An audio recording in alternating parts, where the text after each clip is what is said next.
Good afternoon, ladies and gentlemen. My name's Paul Stewart, and I just feel I want to share with you about my experience of close death. It happened in 2012, in April, and I used to work for St Vincent's de Paul. I managed one of their op shops, so it would be my custom to be the first person there to open up and turn it on. Praise God. And this particular morning when I woke up, I had the most horrific headache. Never had one like it before, and I haven't had one like it since. And it was really worrying. I, of course, shared it with my wife. She wouldn't take it.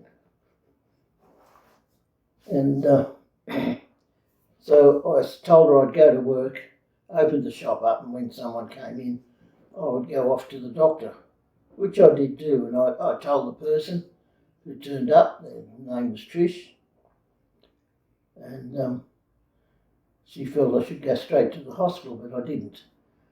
I had this sense of duty, and I still have that sense of duty. That's why I was brought up. So I organised to go to my doctor, and he had a look at me and called an ambulance, apparently. By this stage I'd gone out cold. And they rushed me to Calvary Hospital. That's a private hospital, public private hospital in Canberra. And they took some x-rays and CT scans there, and they rushed me off then to the main hospital here over at Woden, where they did the same process, and they discovered I had an aneurysm on my brain, on the front part here somewhere, and it was in danger of bursting.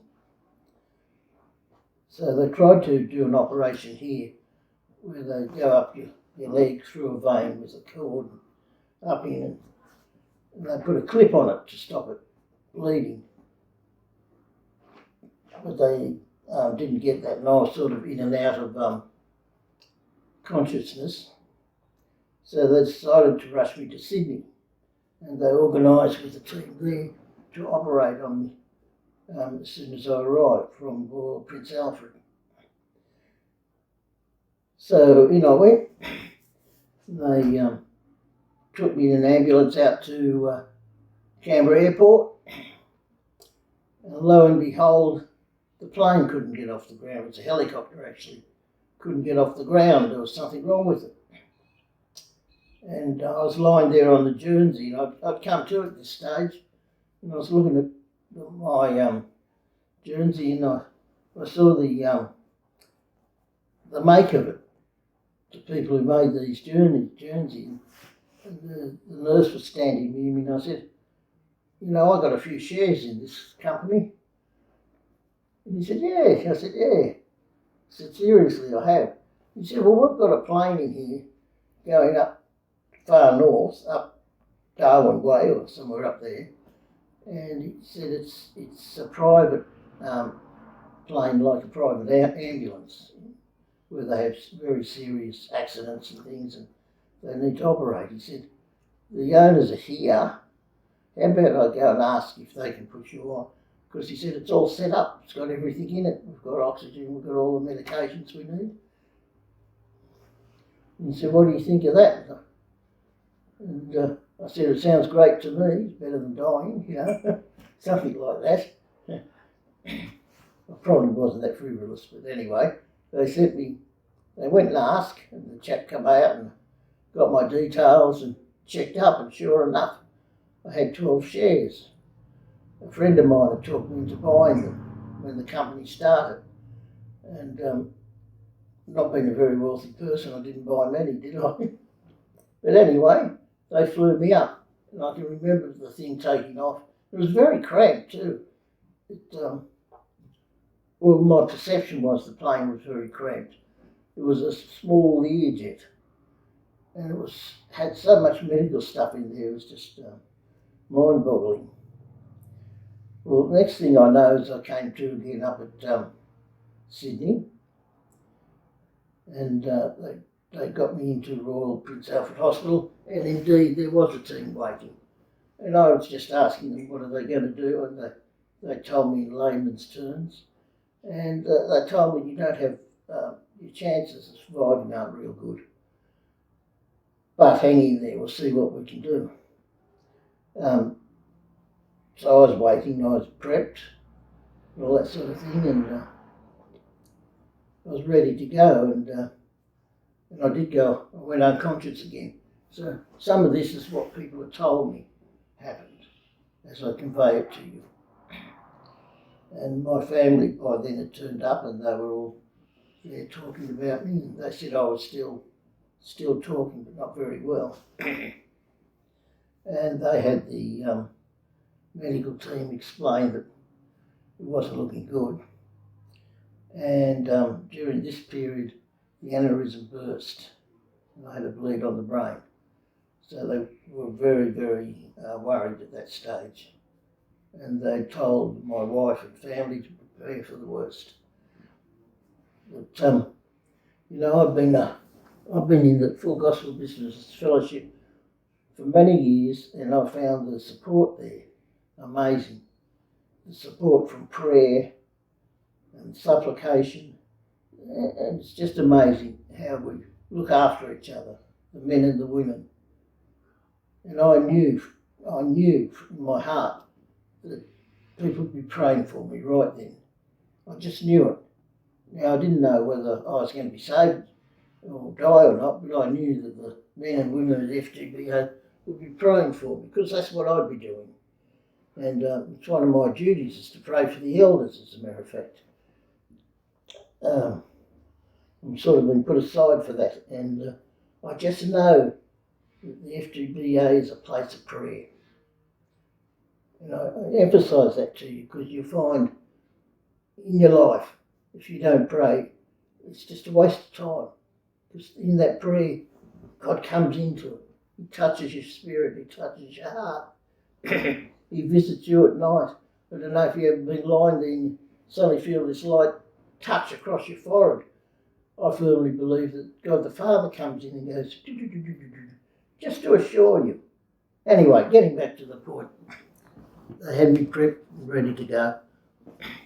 And I was still unconscious at this stage. As a matter of fact, the next month I spent unconscious. Anyway, they operated, a 5-hour operation. And they were in and out of their operating room. And there was a room next to it where my family, immediate family was, telling them that, yes, he's going to be okay. Oops, no, he's not going to be okay. So they finally got to the point where they decided the only way to help me, they're going to operate as if they stop my heart. Not stop it, let it stop. Then do the operation on the brain, and then restart my heart, which they did. And that was after 5 hours. And they got me all ready and moved me into a recovery room. And a few minutes after that,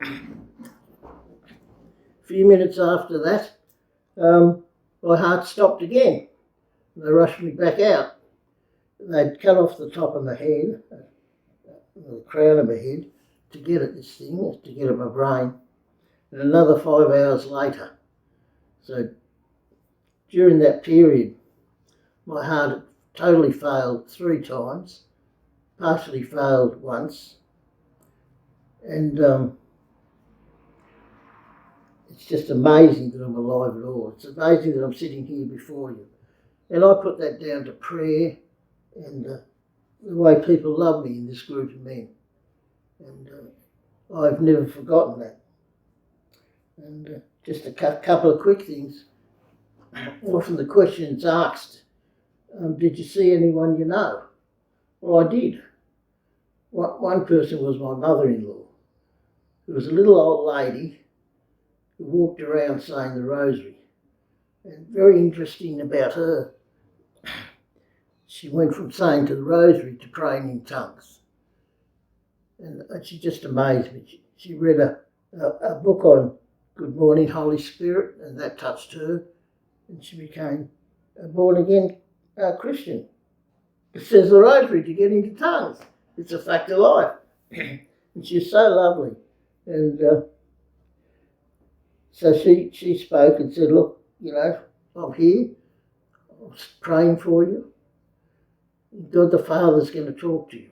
And I found myself in God the Father's presence. And what a blessing that was. Those things that had annoyed me and upset me over the years, they're just washed away. And the beauty of his presence is just unbelievable. And it's good reason to seek him out, to seek his presence out as much as you can. Just to stand, kneel, just to be in his presence. It's a wonderful thing. And that's where I was. And he did talk to me. I can't remember everything he said. One thing he did say was, "I see you want your family saved." And he said, "I will save them." He said, "I'll arrange it for their lives. Because they will need to cooperate, of course, but I will arrange it." And that was great. So I was back into the recovery room. As I said, I was in a coma for a month. And the other person I met was a friend of mine. I lived near, and he'd been a very rough chap. Certainly not a Christian man, far from it. And his wife had just left him. He'd had a major nervous breakdown. And in the middle of all that, his sister talked him into becoming a born-again Christian. And the way I saw him was, we're travelling back on this caravan. And this is true, not caravan, ambulance, sorry. We were on an ambulance. We were coming back to Sydney. But it was all fuzzy to me. There was these two men on the ambulance, which I could clearly see. And I looked up, and one of them turned around, and it was my friend Brian. And he said, "Paul, you've been worried about me." He said, "But we've got a loving God." He said he understood, he knew, and was merciful to me.